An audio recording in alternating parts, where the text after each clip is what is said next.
దేవునికి మహిమ కలుగును గాక. మీ అందరికీ ప్రభువైన యేసుక్రీస్తు నామములో నా శుభములను తెలియజేస్తూ ఉన్నాను. దేవుడు గొప్పవాడు. మరి మీరందరూ కూడా క్షేమంగా ఉన్నారని తలుస్తూ ఉన్నాను, భావిస్తూ ఉన్నాను. మరి పూట విశ్వాసమును గురించి మాట్లాడుకుందాము. విశ్వాసము ద్వారా గొప్ప కార్యాలు జరిగాయి. విశ్వాసం వలన గొప్ప గొప్ప కార్యాలను దేవుడు కూడా చేశాడు. హల్లెలూయా. ప్రజలు విశ్వసించినప్పుడు తద్వారా దేవుడు గొప్ప కార్యాలు చేశాడు. మరి మనుషులు విశ్వాసం ఉంచినప్పుడు నీ విశ్వాసం ఏం చేస్తుందంటే నిన్ను బలపరుస్తుంది అంటాడు దేవుడు.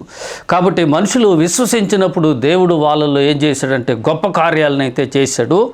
అందుకు తార్కాణంగా లూకా సువార్త 5వ అధ్యాయం ఏం చేద్దామంటే 20వ వచనాన్ని చూద్దాం.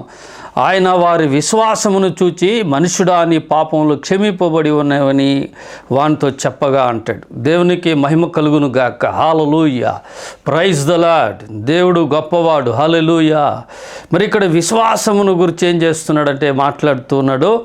మరి ఇక్కడ మనకు ఏం చేస్తాయంటే పై వచనాల్లో పక్షవాయువు కలిగినటువంటి వ్యక్తి, మరి అతడు ఎంత వయసు కలిగిన వాడు, మరి కుర్రాడా, మధ్యలో ఉన్నాడా, ముసలి వ్యక్తి అని మనకు తెలియదు. కానీ ఒక ఇంటి వాకిట మనుషులు ఆయన ఇంట ఉన్నాడని అనేకులు కూడి వచ్చారు. మార్క్స్ వార్త 2వ అధ్యాయంలో ఉంటుంది ఈ మాటలన్నీ కూడా. మరి ఆ ఇల్లంతా కూడా యేసు ప్రభు వారు మాటల చేత ఏం చేయబడిందంటే నింపబడింది. వింటూ ఉన్నారు. ఆ ఇల్లంతా కూడా రద్దీగా ఉంది, నిండిపోయింది ఆయన మాట్లాడుతూ ఉన్నప్పుడు. దేవునికి మహిమ కలుగును గాక. హల్లెలూయా.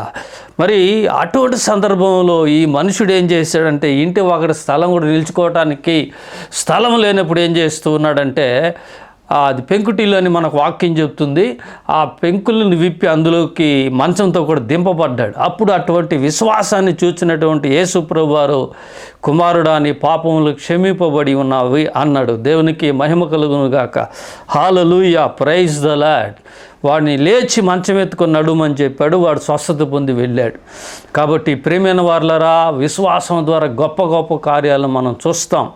మరి మీరు కూడా విశ్వసించండి, మరి నమ్మండి ఆయన యందు.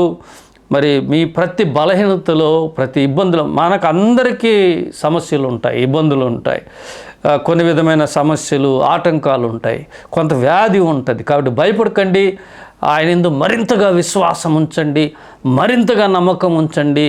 మరి ఆయన్ని నువ్వు నమ్మి ఆరాధన చేసినప్పుడు, ఆయనలో నడుచుకున్నప్పుడు, ఆయన కొరకు జీవించినప్పుడు, పాపాన్ని విడిచినప్పుడు దేవుడు నీలో గొప్ప కార్యాలు చేస్తాడు. దేవుని కృప మనకు తోడై ఉండును గాక. మరొక భాగంలో కలుసుకుందాం.